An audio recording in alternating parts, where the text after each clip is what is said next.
अस्सलाम वालेकुम, this is doctor Irsa Shahbaz. I am consultant physiotherapist. बहुत से लोग मुझसे ये क्वेश्चन करते हैं कि क्या घुटने की दर्द का इलाज फिजियोथेरेपी में मौजूद है। तो जी हाँ, फिजियोथेरेपी में घुटने की दर्द का इलाज है। अगर आप अपने घुटने को नी रिप्लेसमेंट, घुटना तब्दील करवाने या ऑपरेशन या सर्जरी से बचाना चाहते हैं तो इस वीडियो को कंप्लीट एंड तक देखें। आज मैं आपसे एक ऐसी कंडीशन के बारे में बात करूंगी जो कि मोस्ट कॉमन है, osteoarthritis of the knee joint, जिसको हम लोग ओए ऑफ नी जॉइंट भी कहते हैं। बहुत से लोगों से आपने सुना होगा जो कहते हैं कि हमारे जो घुटना है ना, उसके अंदर गैप जो है वो ज़्यादा हो गया है, जबकि ऐसा नहीं होता। घुटने का गैप कम हो जाता है। हमारा जो जॉइंट है वो 4 बोन से मिलकर बना है। सबसे ऊपर होती है हमारी बोन, जिसको हम लोग फीमर बोन कहते हैं। नीचे टिबिया आती है, साथ में छोटी बोन फिबुला होती है, और ऊपर जो है वो गोल पटेला बोन लगी होती है। जो मेन रोल है वो हमारी फीमर और टिबिया प्ले कर रही होती हैं। फीमर और टिबिया, इन दो हड्डियों के दरमियान अल्लाह ताला ने एक कार्टिलेज रखी हुई है। कार्टिलेज जो है वो कुशनिंग का काम करती है। एज के साथ साथ क्या होता है कि ये जो कार्टिलेज है ना वो कम हो जाती है। कार्टिलेज जब कम हो जाती है तो दोनों हड्डियां जो है ना वो आपस में रगड़ खाएंगी। रगड़ खाने की वजह से पेशेंट जो है वो दर्द महसूस करते हैं।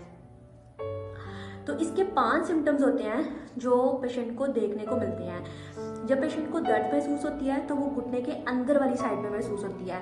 अंदर वाली साइड में ये होता है कि जो घुटने का हमारे अंदर वाली साइड होती है, जिसको हम लोग मीडियल एपिकंडाइल है, वो हमारा बड़ा होता है। इसकी वजह से पेशेंट को अंदर वाली साइड पे जो है वो पेन फील होती है। इसके 5 सिम्टम्स कौन से हैं? पहला जो सिम्टम है वो पेशेंट को पेन बहुत ज़्यादा सीवियर होती है। पेन जो है बहुत सीवियर होने की वजह ये होती है कि डीजनरेटिव चेंजेस होती हैं। डीजनरेटिव जो चेंजेस होती हैं वो 50 ईयर्स, 50 साल की उम्र में जो है वो स्टार्ट हो जाती हैं। 50 साल की उम्र में डीजनरेटिव चेंजेस स्टार्ट हो जाती हैं। लेकिन आज का जो हम लोगों को केसेस देखने को मिल रहे हैं वो 47, 40, 30 की एज में हम लोगों को जो नी में है वो स्पेस है ना वो कम देखने को मिल रही है। वो ऐसा क्यों है? ये ओवर यूज़ की वजह से है। जो पेशेंट जंपिंग या रनिंग एक्टिविटीज़ में इन्वॉल्व रहते हैं ना, उन लोगों में ये स्पेसेस जो है वो कम देखने को मिल रही है, जिसको हम लोग सेकेंडरी ऑस्टियोआर्थराइटिस कहते हैं। और जिनको 50 ईयर्स में जाके स्पेसेस कम होती हैं उनको हम लोग प्राइमरी ऑस्टियोआर्थराइटिस कहते हैं, ड्यू टू डीजनरेटिव चेंजेस।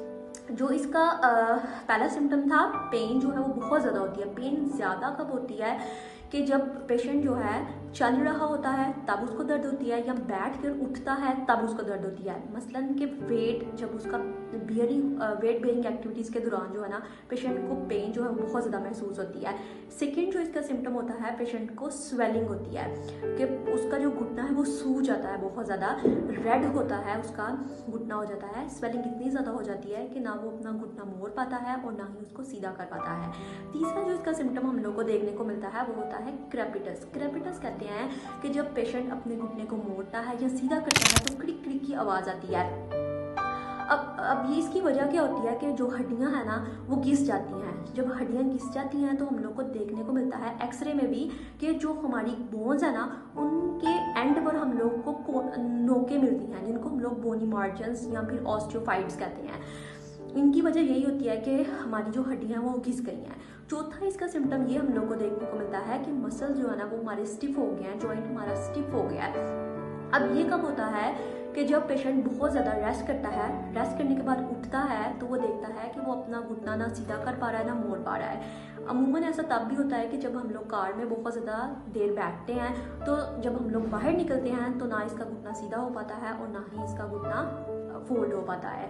जो 5वां इसका सिम्टम होता है वो मसल की वीकनेस होती है। मसल की वीकनेस कब होती है? जब पेशेंट जो है पेन बहुत ज़्यादा बढ़ जाती है तो पेशेंट जो है वो चलता फिरता नहीं है, वो डिप्रेस भी हो जाता है। दूसरा, उसके मसल जो है ना वो वीक होना स्टार्ट हो जाती है, मूवमेंट जो है वो लॉस होना शुरू हो जाती है और मसल्स की वीकनेस स्टार्ट हो जाती है। कुछ मसल्स जो हैं वो टाइट हो जाते हैं, कुछ मसल्स जो होते हैं वो वीक हो जाते हैं। और उन मसल्स में हमारे आगे वाले जो मसल्स हैं वो क्वाड्स हैं और पीछे वाले मसल्स हमारे हैमस्ट्रिंग मसल्स हैं। इनकी जब मसल्स का इम्बैलेंस होता है तो हम लोगों को 2 कंडीशंस देखने को मिलती हैं। 2 कंडीशंस कौन सी होती हैं? एक होती है हमारे पास फिक्स्ड फ्लैक्शन। फिक्स्ड फ्लैक्शन का मतलब होता है कि घुटना जो है ना वो मुड़ा ही रहता है, सीधा नहीं हो पाता है। और दूसरी कंडीशन होती है जिनोवेरम। इसमें क्या होता है कि जो पेशेंट है ना उसकी टांगे जो है ना जैसे बोट लेग्स होती है ना वैसे हो जाती हैं, ठीक है। और पेशेंट जो है वो अक्सर महसूस करते हैं जब वो चलते हैं तो ऐसा लगता है जैसे उनका जो नी है ना वो मिस हो रहा है, जिसको हम लोग बकलिंग नी कहते हैं। इसमें पेशेंट पेशेंट जो है उसको गिरने का डर भी महसूस होता है, जैसे लगता है उससे मैं गिरने लगा हूँ। तो ये जो कंडीशंस हैं, ये जो मैंने आपको 2 डिफॉर्मिटीज़ बताई हैं, वो हम लोग को ग्रेड 3 और ग्रेड 4 में मिलती हैं। जब कंडीशन जो है वो ज़्यादा सीवियर हो जाती है तब देखने को मिलती हैं। तो पेशेंट को हम लोग इन कंडीशंस में एडवाइस करते हैं कि वो लोग अपने नी रिप्लेसमेंट करवा लें, घुटने को तब्दील करवा लें। अगर आप घुटने को तब्दील करवाने से बचाना चाहते हैं, सर्जरी से बचाना चाहते हैं, तो आप अपने फिजियोथेरेपी से कंसल्ट ज़रूर करें। इसका मुकम्मल हल है फिजियोथेरेपी में। तो आप इस जो स्क्रीन पर नंबर शो हो रहा है, इस पर अपनी अपॉइंटमेंट्स को बुक करवाएं और अपनी घुटने का मुकम्मल इलाज पाएँ। Thank you.